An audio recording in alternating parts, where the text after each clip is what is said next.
6월 5일 수요일입니다. 오늘은 요한계시록 21장 1절로 8절까지 말씀. 나는 너희 하나님이 되고 너희는 내 백성이 되리라 하는 제목입니다. 제목만 한번 따라해 보겠습니다. 나는 너희 하나님이 되고 너희는 내 백성이 되리라. 아멘. 우리가 읽은 이 19장 우리가 읽은 이 본문 21장은 8절까지는 19장 11절부터 시작되는 한 덩어리라고 그랬어요. 요한계시록의 5번째 덩어리죠. 곧 예수 그리스도의 심판으로 시작이 되는 새하늘과 새 땅이 열리는 모습인 겁니다. 이 새하늘과 새 땅은 완전한 하나님의 나라, 완전한 천국이라 이랬죠. 그러니까 예수 그리스도께서 십자가 죽으심과 부활로부터 시작해서 이루시는 완성된 하나님 나라의 모습이라 이렇게 이제 말할 수 있어요. 그것을 새하늘과 새 땅이다. 그것은 지금 현재 우리가 이 가시적으로 보고 있는 이 세상의 모든 것들이 다 사라지고 새롭게 만들어지는 것이 아니고 가시적으로 보여지고 있는 이 세상, 우리 인간을 포함해서 가시적으로 보여지고 있는 이 세상을 리뉴얼, 새롭게 바꿔놓으신다. 없애고 새롭게 만드는 것이 아니라 있는 것을 고치신다, 회복하신다, 이런 의미라고 그랬죠. 그래서 죄로 죽었던 우리 인간을 살리시는 거예요. 우리 인간을 완전히 소멸시켜 보시고 새 인간을 창조한 게 아니라 죄로 죽은 우리를 살려내신다 하는 것이죠. 그렇게 죄로 죽었던 인간을 살려내시고 또 죄로 인해서 타락됐던 이 세상을 회복시키는 그 회복의 근거가 뭐냐면 하나님의 언약이라고 이렇게 말하는 거예요. 하나님이 약속한 거란 말이에요. 그 하나님이 약속한 것을 하나님이 스스로 지켜오셨다 하는 것이죠. 그래서 그 언약의 핵심이 뭐냐면 나는 그들의 하나님이 되고 그들은 내 백성이 되리라. 요게 하나님께서 일찍부터 이루시고 싶은 목표 지점이에요. 하나님이 온 세상 모든 만물의 하나님이 되고 그 세상 모든 만물과 그 가운데 살고 있는 모든 인생들의 하나님, 그리고 그들을 하나님의 백성으로 삼는 것. 이게 하나님의 완전한 나라 모습인 거죠. 그래서 하나님의 완전한 통치가 이루어지는 하나님의 완전한 나라, 그 나라가 천국이고 그게 완성된 하나님의 나라고, 그걸 오늘 본문에서는 새하늘과 새 땅이다 이렇게 지금 표현을 하고 있는 겁니다. 이 새하늘과 새 땅이 완전한 통치의 하나님의 나라라는 것은 신학적으로 굉장히 복잡하고 아주 많은 내용이 들어있어요. 이것을 1시간, 이 새벽 설교 시간에 다 말한다는 것은 도저히 불가능해요. 간단하게 제가 개요만, 이 흐름만, 요 줄거리만 여러분에게 설명을 드리겠습니다. 이렇게 설명을 드리는 이유는 제가 요한계시록을 처음 강의할 때부터 말씀드렸던 것처럼 요한계시록은 모든 예언과 계시가 만나고 성취되는 곳이라고 그랬죠. 그러니까 요한계시록에 나와 있는 이 문장 한 문장 요 한 문장은 이미 구약 성경에 있는 그리고 신약에 있는 많은 내용들을 함축해 놓은 거예요. 그리고 그 구약 성경에서 펼쳐지고 있는 수많은 역사들을 한 문장으로 요약해 놓은 거예요. 그러니까 요 요한계시록의 요 문장을 쫙 펼치면 바로 구약의 그 스토리가 된다, 이런 얘기입니다. 그것을 다시 한번 설명을 해봅니다. 하나님께서 창세기 12장에서 아브라함을 부르죠. 근데 그 아브라함은 하나님이 부르시기 전까지 뭐 하면서 살았어요? 우상을 만들며 살았어요. 우상을 만들어서 팔면서 그걸로 먹고 살았어요. 우상에 기대고 우상의 도움을 받고 우상의 힘으로 그렇게 먹고 살던 그 인생을 하나님이 부르셔서 창세기 12장에서 갑자기 느닷없이 하나님이 약속을 주세요. 야 아브라함아, 내가 너에게 땅을 주겠다. 야 아브라함아, 내가 너로 많은 큰 민족을 이루는 자손을 주겠다. 그렇게 느닷없이 약속을 주시는 거예요. 그리고 하나님이 일방적으로 아브라함을 끌고 가요. 그리고 생식 능력이 완전히 상실된 그에게 하나님이 이삭을 주십니다. 그리고 이제 그 이삭의 씨로 말미암아 많은 백성들, 하늘의 별과 같은 많은 백성을 주시는 것이죠.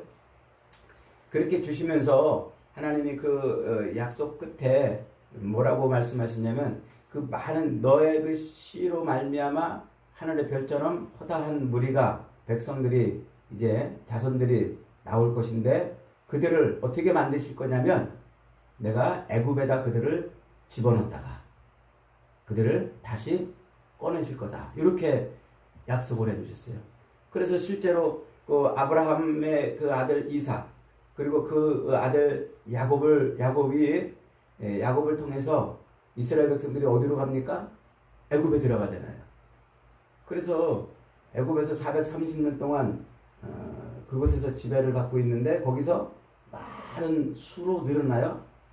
얼마만큼 큰 숫자로 늘어나냐면, 야곱이 데리고 애굽에 들어갈 때 인구가 70명, 야곱의 가족들, 자식들 70명 정도 들어갔어요. 그런데 430년 뒤에 얼마큼 큰 인구로 불어나서 나오냐면, 그들이 이제 애굽에서 나와가지고 광야로 들어가기 전에 인구를 헤아려요. 그런데 20살부터 60세까지 싸움에 나갈 사람들 숫자만 몇 명이에요? 60만 명이에요. 그러면 20살부터 60살까지면 결혼해가지고 배우자가 있는 나이잖아요. 그러면 배우자가 죽기도 했겠지만 안 죽고 남아있는 사람들까지 합하면 약 한 120만, 100만 명쯤 된다고 이제 쳐봅시다. 그러면 그 두 사람이 한 가정을 이루고 거기에 자식들이 있잖아요. 보통 우리 요즘에는 출산율이 뭐 1명도 안 된다고 해가지고 그러는데, 그때는 아마 애들을 뭉텅뭉텅 낳았을 거예요. 그러니까 인구가 이렇게 늘어났겠죠. 그러니까 자식이 한 5명, 6명쯤 되지 않았겠습니까? 그러면 5명, 6명쯤 됐으면은 그 60만에 5명, 6명 애들을 붙이면은 거의 300만이 넘어요. 거기에 이제 죽은 뭐 사람들도 있겠고, 애들이 또 작은 집도 있겠고, 그리고 평균적으로 한 250만에서 300만 명의 인구가 애굽에서 나오는 거예요. 그 어마어마한 인구. 하나님이 아브라함을 통해서, 너의 그 씨를 통해서 하늘에 허다한 자손을 주시겠다고 약속이 1차로 성취가 되죠. 그들을 그리고 어디로 보내요? 가나안 땅으로 보내요. 하나님이 아브라함에게 약속해 주셨던 가나안 땅으로 보내요. 그 가나안 땅으로 들여보내기 전에 애굽에서 그들을 꺼내시고 하나님이 시내산 밑에 모아가지고 특별히 다시 한번 약속을 맺어요. 언약을 맺어요. 그 언약의 핵심이 뭐냐면 레위기 25장 26장이에요. 그 레위기 25장 26장이 바로 시내산 밑에서 맺은 시내산 언약의 핵심이에요. 그 핵심이 26장 12절 말씀인데, 12절 제가 한번 읽겠습니다. 내가 너희 중에 내 장막을 세우리니, 잘 들어보세요. 내가 너희 중에 내 장막을 세우리니 내 마음이 너희를 싫어하지 아니할 것이며 나는 너희 중에 행하여 나는 너희 하나님이 되고 너희는 내 백성이 될 것이다. 요런 약속을 주세요. 그러니까 애굽에서 인구를 뿔커가지고 광야로 나와가지고 시내산 밑에서 가나안 땅에 들여보내기 전에 언약을 하나님 스스로 약속을 주시는 거예요. 그 약속이 뭐냐면 내가 너희 중에 장막을 세워서 너희를 싫어하지 않고 너희 가운데 행하여서 너희는 내 백성이 되고 나는 너희 하나님이 될 것이다. 요게 아브라함의 약속을 다른 말로 표현해낸 거예요. 아브라함에게 땅을 주시고 자식을 주시겠다고 하신 그 약속이 이렇게 표현이 되는 거예요. 그래서 요 나는 너희 하나님이 되고 너희는 내 백성이 될 것이다. 요것을 하나님께서 스스로 보증하세요. 보증. 내가 그 약속 반드시 내가 이룰 것이다. 스스로 보증하세요. 그 보증이 뭐냐면 증표를 주는 거예요. 십계명 율법과 성막을 세우잖아요. 장막을 세우잖아요. 그들 중에. 그래서 나는 너희 중에 행하여 너희는 내 백성이 되고 나는 너희 하나님이 되리라는 것을 가시적으로 하나님이 너희 중에 그들 중에 함께 있다는 것을 가시적으로 보여주는 증표가 뭐냐면 그게 십계명과 성막, 장막이란 말이에요. 그래서 이스라엘 백성들은 이제 그 장막, 십계명 돌판을 짊어지고 그 성막을 붙들고 가나안 땅에 들어가서 드디어 이제 하나님의 백성으로 살아요. 그런데 그 가나안 땅에 들어가서 살자마자 그들이 어떻게 해요? 하나님을 온전히 섬기는 하나님의 백성으로 살지 않고 우상을 섬기며 살아요. 옛날 아브라함을 부르기 전에 아브라함이 먹고 살았던 방식대로 우상을 섬기고 우상을 의지해서 먹고 살아요. 그것을 사사기는 한마디로 한 문장으로 이렇게 표현해요. 사사기 21장 25절에 그때에 이스라엘의 왕이 없으므로 사람이 각기 자기 소견에 오른 대로 행하더라. 이스라엘을 통치하시는 분이 하나님인데 이스라엘 백성들이 하나님의 통치를 싫어하고 자기 소견에 오른 대로 살았다는 거예요. 그러니까 하나님의 백성으로 완전한 하나님의 통치를 이루는 하나님의 나라 백성으로 안 살고 우상, 아브라함을 부르기 전에 아브라함이 살던 방식, 그 방식대로 돌아갔다는 거예요. 그래서 우상을 섬기고 우상을 의지해서 먹고 사는 그런 인생이 된 거예요. 그래서 하나님이 그들 가운데서 다시 새로운 언약을 만드시는데 언제 그 언약을 새롭게 만드시냐면 이스라엘 그 왕 중에 다윗이 하나님 앞에 하나님 저 하나님을 위해서 성전을 세우고 싶어요. 성전 세우고 싶어가지고 하나님 저 성전 세우고 싶어요 그러잖아요. 그랬더니 하나님이 다윗에게 너 참 기특하다. 너 어떻게 그런 생각을 다 했냐? 그러면서 야 그러나 내가 어디 사람이 세운 집에 거하는 거 봤더냐? 사람이 세운 집에 거하지는 않지만 네가 그렇게 생각한 것만으로도 내가 너무 기뻐가지고 너의 자손을 영원한 너의 자손을 내가 너의 자손을 영원히 통치하는 그런 나라로 만들겠다. 그리고 너의 그 후손 가운데서 영원한 통치자가 나올 것이다. 그래요. 뭘 세우고 싶어 하니까? 성막, 성전을 세우고 싶어 하니까 그걸 기뻐해가지고 하나님이 다윗에게 사무엘하 7장에서 다윗 언약을 새롭게 맺는 거예요. 나는 너희 하나님이 되고 너희는 내 백성이 되리라는 그 말씀을 이렇게 다윗에게 또 재해석해가지고 약속을 주신 거예요. 그런데 그 다윗의 언약을 지키면서 이스라엘 백성들이 살아야 되는데 솔로몬이 성전을 세우고서 살아요? 그렇게? 아니에요. 솔로몬 성전을 세우고도 여전히 하나님은 하나님대로 또 자기들은 또 우상을 섬기며 사는 거예요.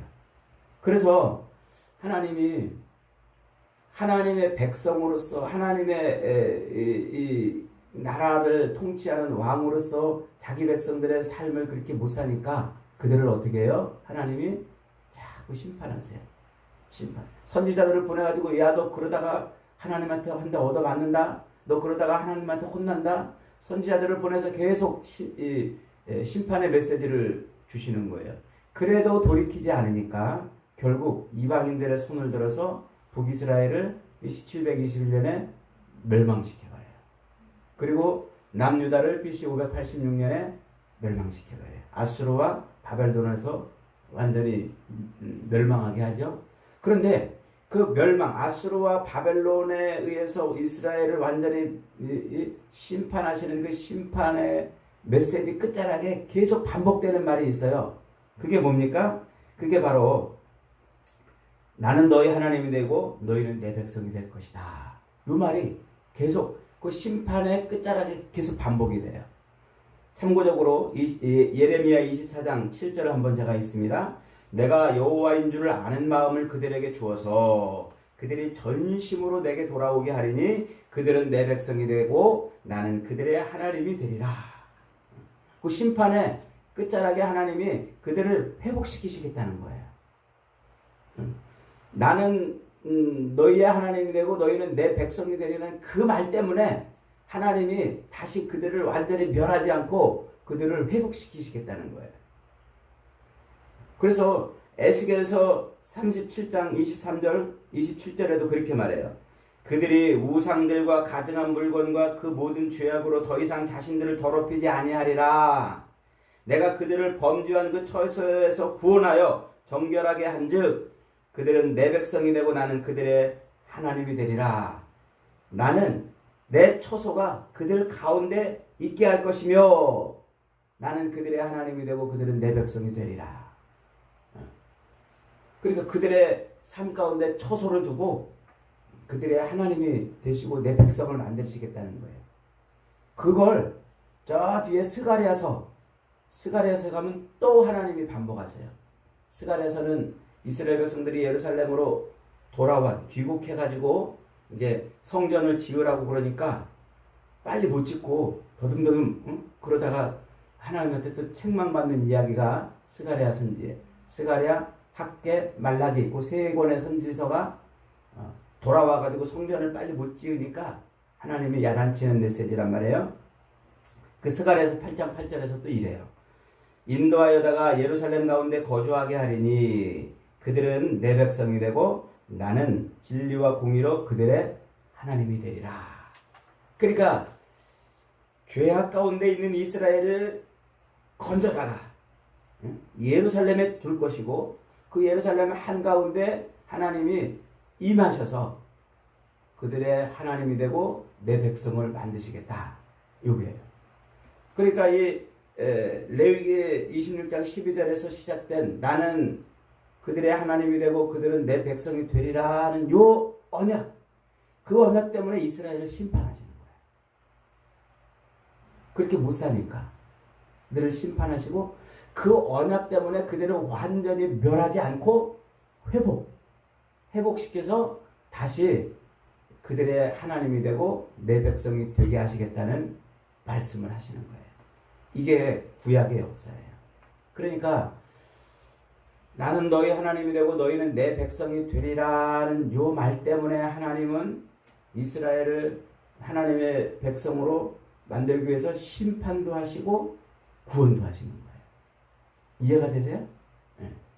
그래서 나는 너희 하나님이 되고 너희는 내 백성이 될 것이라는 요 언약이 회복되면 그 언약이 회복되면 완전한 하나님의 통치가 이루어지는 나라가 될 것이다. 그걸 예레미야나 에스겔이나 또 스가랴나 요 선지자들이 여러 번 반복해서 얘기를 해요. 여러 번 반복해서.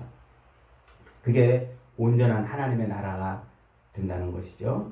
자, 그런데 그렇게 온전한 하나님의 나라를 만들기 위해서 하나님이 이제 약속의 보증, 스스로 약속을 보증하는 가시적인 보증표를 줬잖아요. 그게 십계명 돌판이었단 말이에요. 근데 그 십계명 돌판에다 그렇게 돌판에다 새겨주니까 저것들이 잘 못 지켜가지고 이제는 아예 그들의 마음에다가 내가 새겨주겠다. 그래요. 그래서 예레미야 31장 1절로 33절에 보면 여호와의 말씀이니라 보라 날이 이르리니 내가 이스라엘 집과 유다의 집에 새 언약을 맺으리라.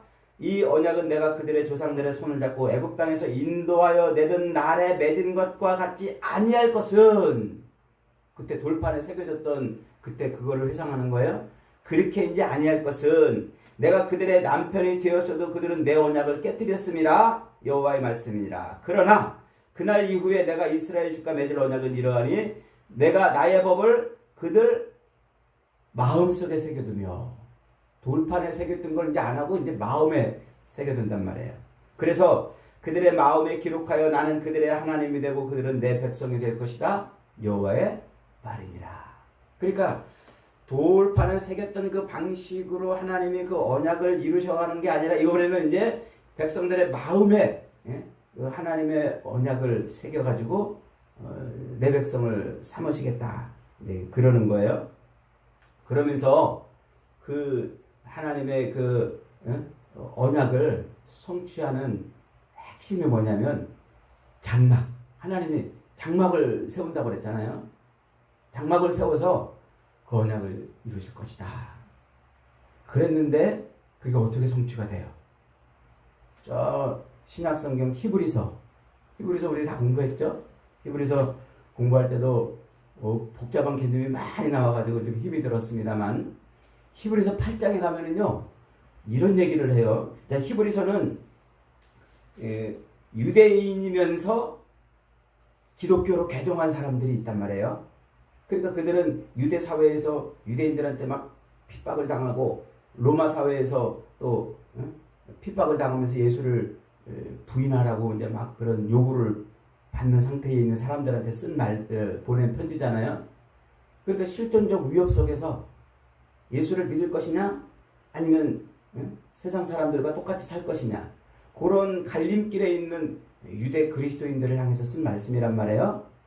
그들에게 지속적으로 뭐라고 얘기하냐면 야 유대인들이 지키던 그 옛날 성막 제사 율법 그런 거로는 우리가 하늘나라에 갈 수 없어. 천국을 맛볼 수 없어. 오직 예수밖에 없어. 그 얘기를 반복적으로 한 게 히브리서잖아요.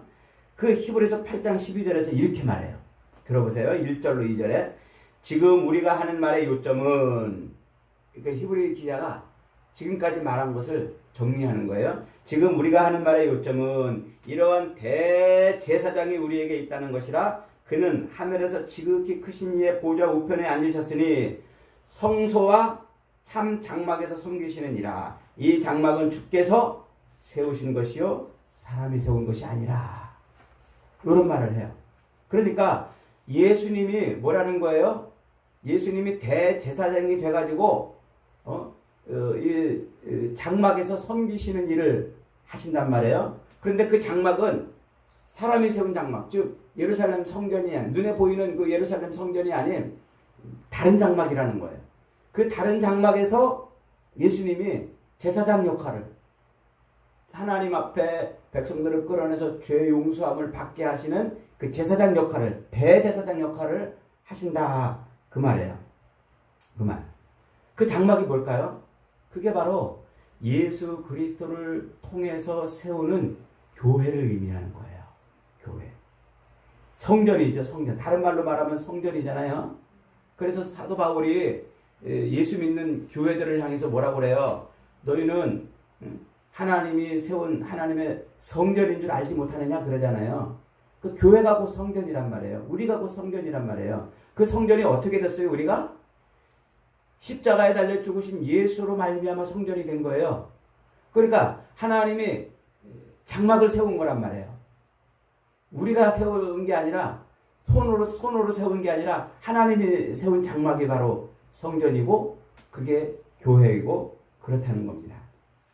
자, 그런데 그 말을 하면서 히브리서 기자가 이런 말을 덧붙여요. 무슨 말을 덧붙이냐면 예수께서 만일 땅에 계셨더라면 제사장이 되지 아니하셨을 것이니 이는 율법에 따라 예물을 드리는 제사장이 있음이라. 그들이 섬기는 것은 하늘에 있는 것의 모형과 그림자라. 모세가 장막을 지으려고 할 때 지시하심을 얻음과 같으니 이르시되 삼가 이 모든 것을 산에서 내게 보이던 본을 따라 지으라 하셨느니라. 이 말이 무슨 말이냐면 히브리서 기자가 지금 옛날 모세가 시내산 밑에서 하나님의 말씀을 듣고 성막을 세웠잖아요. 근데 그 성막을 세운 게 그게 뭘 보고 세웠다는 말이에요. 하늘에 있는 뭘 보고 세웠다는 말이에요. 그냥 모세가 아무렇게나 세운 게 아니고 그 성막을 아무렇게나 세운 게 아니고 하늘에 있는 뭔가 실체를 보고 그걸 보고서 여기다가 세운 게 이게 땅에 있는 성막이라는 거예요. 자, 그 하늘의 실체가 뭐냐면 예수께서 만일 땅에 계셨더라면 이라는 말에 힌트가 있어요. 그러니까 예수님이 땅에 있었더라면 굳이 성막을 세울 필요가 없었는데 예수님이 땅에 안 계셨기 때문에 성막을 세웠다 이 말이에요. 그러니까 예수님이 하늘에 계셨기 때문에 땅에 양들을 잡아 죽이는, 그래서 죄 용서함을 받는 성막을 세웠단 말이에요. 그래 이 말을 다른 말로 표현하면 모세가 하늘에 있는 어떤 걸 보고서 땅에 성막을 세웠는데 그 하늘에 있는 모습이 뭐냐면 누군가를 피 흘려 잡아 죽여서 피 흘려 그 피로 죄 용서함을 받는 그 모습을 봤다는 거예요. 그 모습을. 그러니까 실제로 이 모세가 하늘에서 양들을 잡아 죽이면서 그 양의 피로 죄 용서함 받는 그 모습을 본 걸까요? 아니고, 그걸 본 게 아니고, 저렇게 피 흘려야 우리 죄가 용서함 받는구나. 그래서 그 예수가 피 흘려 죽으사 우리의 죄를 용서하시는 그 모습을 본 거예요. 그걸 보고서 이 땅에 피 흘려 죽는 것을 인해서 죄 용서함 받는 모형을 만들어 놓은 거예요. 근데 예수님이 땅에 안 계시니까 예수님 대신 누가 죽어요? 어린 양이 죽는단 말이에요. 이게 이해가 돼야 돼요. 모세는 어린 양이 수도 없이 죽어가는 그 모습을 보고서 저거대로 만들어야지. 그래서 땅에 성막을 만들고 어린 양을 죽이는 제사를 한 게 아니라, 그러면 이게 모형이 아니에요. 실제 모습이지. 근데 자꾸 모형이라고 그러는 이유가 뭐냐면 예수가 죽어서 피 흘림으로 백성들의 죄가 용서받는 그 모습을 모세가 봤는데 그 예수님이 땅에 안 계시니까 예수님 대신에 다른 걸로 죽여야 되잖아요. 그래서 수 없는 어린 양이 죽는 거예요. 그 어린 양을 나중에 요한복음에 가면 세례 요한이 보라 세상 죄를 지고 가는 하나님의 어린 양이로다 그러고 예수를 소개하잖아요. 그때 육신으로 오신 예수를. 그러니까 모세 시대는 예수님이 육신으로 이 땅에 안 왔으니까 예수님 대신에 누가 죽었어요? 어린 양이 죽었단 말이에요. 어린 양. 그러니까 그렇게 피 흘려 죽음으로 죄 사함을 얻어서 백성들이 함께 있는 그 모습, 그걸 보고 모세가 모형으로 성막을 만들어 놓고 어린 양을 죽여서 죄 용서함 받아서 백성들이 그 성막을 인해서 하나님과 함께 있는 모습. 요게 지금 히브리서가 말하고 있는, 너희가 지금 유대인들이 저렇게 성전에서 어린 양 죽여가지고 죄 용서함 받고 있는 그 모습이 그게 뭔 줄 아냐? 그게 실제 모습은 그 모습이다. 지금 그 얘기를 하고 있는 거예요. 그래서 지금 그 희생제사, 이렇게 양들을 잡아서 죽이던 그 희생제사를 통해서 하나님을 만나고 하나님이 그들과 함께 하셔서 하나님의 완전한 통치를 이루는, 그 피 때문에 하나님이 통치를 그들을 싫어하지 않고 죄를 용서해 주시고 완전한 통치를 이루는 그 하나님의 그 나라, 그 모습을 이미 어디서 이룬 거예요? 예수님이 하늘에서. 그래서 하늘에서 예수님이 피 흘려 죽으심으로 백성들의 죄를 용서하시고 그것을 인해서 하나님의 완전한 통치가 이루는 하나님의 나라가 거기서 완전히 이루어졌다는 거예요. 그래서 하나님께서 그 완전한 통치가 이루어지는 하나님의 나라를 지금 이 요한계시록에서 사도 요한에게 그걸 보여주고 그것을 지금 다시 설명하는 거예요. 뭘로? 너희는 내 백성이 되고 나는 너희 하나님이 되리라. 그래서 그 나는 너희 하나님이 되리라는 그 말 앞에 뭐가 있어요? 장막을 세운다 하는 말이 있는 거예요. 거기 한번 다시 한번 봅니다. 3절 4절 시작. 내가 들으니 보좌에서 큰 음성이 나서 이르되 보라 하나님의 장막이 사람들과 함께 있으리니 하나님이 그들과 함께 계시리니 그들은 하나님의 백성이 되고 그들은 하나님을 친히 그들과 함께 계셔서 모든 눈물을 눈에서 닦아주시고 다시는 사망이 없고 애통하는 것이나 곡하는 것이나 아픈 것이 다시 있지 아니하리라. 내가 그들의 하나님이 되고 그들은 내 백성이 되리라. 이것이 완성이 되는 것입니다. 그러니까 이 이스라엘 백성들의 실패는 뭐예요? 하늘의 실체인 진짜 모습인 예수가 죽어줌으로 피 흘려서 그 피로 자기 죄가 용서받아서 하나님과 함께하는 하나님의 그 완전한 통치를 이루는 그 하나님의 나라의 모형을 갖고 그렇게 살아야 되는데 못 사는 거예요. 못 사는 거. 그래서 그들은 되레 그 제물을 양들을 가서 갖다 놓고 막 이렇게 제사를 드리면서 그걸 통해서 뭐 했다는 거예요? 하나님을 섬기러 가는 대신 자기 잘 먹고 잘 사는 일을 하려고 몸부림쳤다는 거예요. 그래서 하나님이 뭐라고 이제 이스라엘 백성들에게 말씀하시냐면 이사야 1장 11절 12절에서 여호와께서 말씀하시되 너희의 무수한 재물이 내게 무엇이 유익이뇨 나는 순양의 번제와 살찐 짐승의 기름에 배불렀고 나는 수송아지나 어린 양이나 순염소의 피를 기뻐하지 아니하노라. 너희가 내 앞에 보이러 오니 이것을 누가 너희에게 요구하느냐 내 마당만 밟을 뿐이니라. 헛된 재물을 다시 가져오지 말라. 분향은 내가 가증히 여기는 바요 월삭과 안식일과 대회로 모이는 것도 그러하니 모든 것을 내가 견디지 못하겠노라.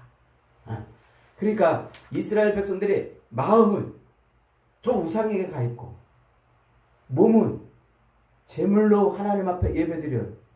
왜 그러는 걸까요? 자기 욕망과 욕심을 이루는 삶을 살려고 하기 때문에 그렇다는 거예요. 그걸 하나님이 못 견디겠다는 거예요. 그래서 그들을 심판하시고 그들을 회복시켜서 끝내 예수 그리스도를 이 땅에 육체로 오셔서 그 육체로 오신 예수 그리스도를 십자가에 매달아 죽이시고 그 예수를 믿는 순간 하나님의 영이 우리 속에 들어오세요. 그러면 그게 돌판에 율법을 새겼던 것처럼 우리 마음판에 하나님의 법이 새겨지는 거예요. 법. 그걸 사도 바울은 성령의 법이라고 말해서 성령의 법을 따라 살아라. 육체의 법이 아닌 성령의 법을 따라 살아라. 그 성령의 법이 곧 하나님의 통치 주권이에요. 하나님의 통치 주권. 나라의 3요소가 있다고 그랬죠? 땅과 백성과 가장 중요한 주권. 그래서 이 하나님의 주권을 그렇게 하나님이 회복하시는 거예요. 그래서 이 하나님의 주권이 완전히 회복된 모습이 바로 뭐예요? 그게 지금 요한이 보고 있는 새하늘과 새 땅의 모습. 그 새하늘과 새 땅이 어떻게 열리는 줄 아느냐? 내가 사람들 가운데 장막을 치고 그 장막 가운데 함께해서 나는 너희 하나님이 되고 너희는 내 백성이 되리는 그 언약을 이름으로 된 것이다 하고 지금 그 얘기를 하고 있는 거예요. 이게 오늘 요한계시록 3절 4절 요 내용에 들어있는 내용이에요. 여러분 하나님이 싫어하시는 게 뭡니까? 하나님의 주권을 탈취해서 자기가 자기 욕망을 이루며 살려고 그러는 삶이에요. 그것을 하나님은 견디지 못하시는 거예요. 그래서 하나님은 하나님의 통치권, 그 주권을 완전히 다시 하나님이 회복하기 위해서 십자가에 아들을 매달아 죽이시고 그 아들을 믿는 자로 하여금 하나님의 통치권을 완전히 인정하며 살게 만들어주세요. 그래서 우리가 예수를 믿는다는 것은요, 하나님의 통치 아래 들어가는 걸 말해요. 하나님의 그 완전하신 통치 앞에 무릎 꿇고 하나님을 왕으로 섬기며 사는 것을 말해요. 예수를 믿는다는 것은 세상에 나가서 내 인생에 복을 받고 잘 먹고 잘 살려고 다른 세상 사람들이 우상을 섬기는 것처럼 그런 게 아니라 하나님의 통치 아래 들어가는 거예요. 이게 하나님의 나라예요. 하나님의 완전한 나라. 그래서 요한계시록은 하나님의 완전한 나라의 모습을 어떤 모양으로 설명하지 않고 상태로 설명한다고 그랬잖아요. 하나님의 완전한 통치 아래 있는 삶. 그것이 오늘 계시록이 지금 말하고 있는 완전한 나라입니다. 여러분, 지금 우리는 말세를 살아가고 있어요. 예수님의 재림으로 심판대 앞에 설 날까지 지금 살고 있단 말이에요. 이 말세를 사는 동안 우리는 뭐 해야 돼요? 끊임없는 미혹과 핍박을 이겨내야 된단 말이에요. 그래서 히브리서 기자가 그랬던 것처럼 야, 너희들 살기 위해서 옛날 유대교로 돌아가지 마. 살기 위해서 로마 법에 무릎 꿇지 마. 그거는 살리는 게 아니고 도래야, 죽는 거야. 예수가 우리를 살리는 거야. 라고 말했던 그 그림을 지금 요한계시록에 갖다가 메타포로 쓰고 있는 거예요. 이런 수많은 미혹과 유혹과 악한 영이 바다 짐승, 땅 짐승들을 동원하고 음녀 바벨론을 동원해서 우리를 미혹하는 그것이 우리를 이 땅에서 살리는 게 아니라 되레 죽이는 거야. 둘째 사망에 들어가게 하는 거야. 우리를 살리는 것은 오직 그리스도 예수밖에 없어. 예수를 통해서만 우리가 사는 것이고 예수를 통해서만 완전한 하나님의 나라 통치 아래 들어가는 거야. 그 얘기를 하고 있는 겁니다. 여러분, 이 땅을 사는 동안 우리를 살리는 것은 돈이 아니고 세상의 명예가 아니고 세상에 있는 물질이 아니고 예수님인 줄 믿으시기 바랍니다. 오직 예수님만 붙들고 예수님만 의지하고 남은 육체를 살아가는 저와 여러분이 되시기를 주님의 이름으로 축복합니다. 말씀 붙들고 합심해서